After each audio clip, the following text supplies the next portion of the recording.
lost my mother. It will be 4 years in August.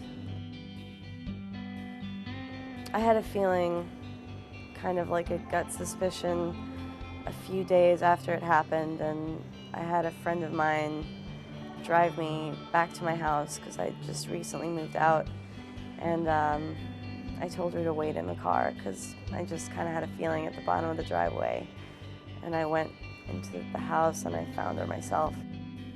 When I was growing up, when I was 16 or 17, there were some suicide attempts or threats, or there were, a couple mornings that I woke up and, my dad would wake me up and rush me into the living room, and my mom would be like passed out, and we'd have to drive to the hospital, and there were a few incidences like that. One of the real aspects of the tragedy of suicide is that the survivors are left with the feeling that we ought to have been able to prevent this from happening.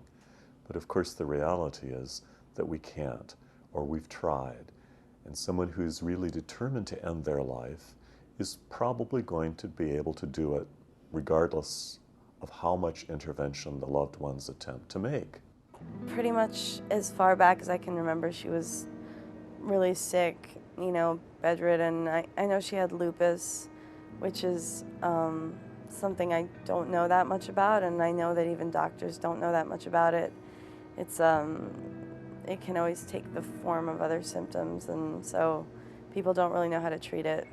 And she was also really depressed, and she was taking sedatives and painkillers and all that. So she was usually sleeping, after school and whatever, and my dad was working. Somebody who's had a life that's been filled with physical and or mental suffering,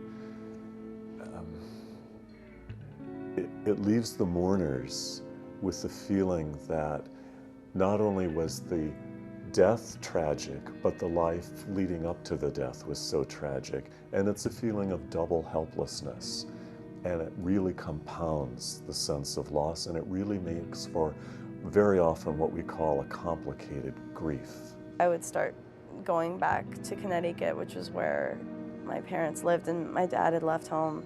And, going over there and driving my mom to doctors and driving her to friends' houses, and I was crazy, stressed out, and angry, and I was so sick of it. Right before it happened, things were getting really tumultuous with my family, and it was just this kind of building and building thing. So I don't know, it was almost kind of relieving when it happened after that, because I just felt like I didn't have to worry about when it would happen. I was expecting it for a while. When somebody dies who has been suffering from a long illness, very often one of the emotions that the survivors experience is relief. That somebody who is suffering from a chronic illness and really suffering to the point of wanting to end their own life actually finished, and that the obligation to care for that person was over, the obligation to worry about that person was over, and the survivors have the opportunity to get on with their lives and to move forward in a way that they didn't experience before, possibly for a very long time. Right after, I moved back to the city, and I didn't really talk to anyone of my old friends anymore. When I worked at this bar, I didn't tell anybody anything personal about myself, and I really didn't talk to anyone. I guess I just blanked it out of my mind. But like I said about the relief, was I just kind of felt like the responsibility to anyone was completely, like, I didn't have any responsibility to anyone but myself. And that was kind of relieving. Like, I didn't have, I had to be my own moral compass, kind of, I didn't have to account to anyone about what I did, and I lived like that for a while. Just created a new life for myself with completely different people and different backstory even. The place I was working, I would always make up something else. And I always wanted to act since I was younger, and my parents sort of discouraged it when I was younger, and I kind of like let myself start pursuing that or thinking about it. And yeah, it was all completely created a new life and didn't look back for a while.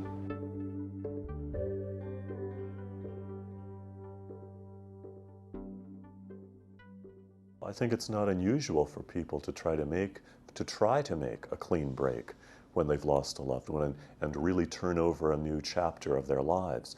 But I'm not sure how possible that is on every level. In other words, you can change your physical location, you can move, you can change your job, you can change your circle of friends, but you can't change the fact that you've lost a loved one. And until we deal with that loss, emotionally, spiritually, psychologically, what have you, doing a lot of physical changes, external changes may help, but they're not necessarily going to cure.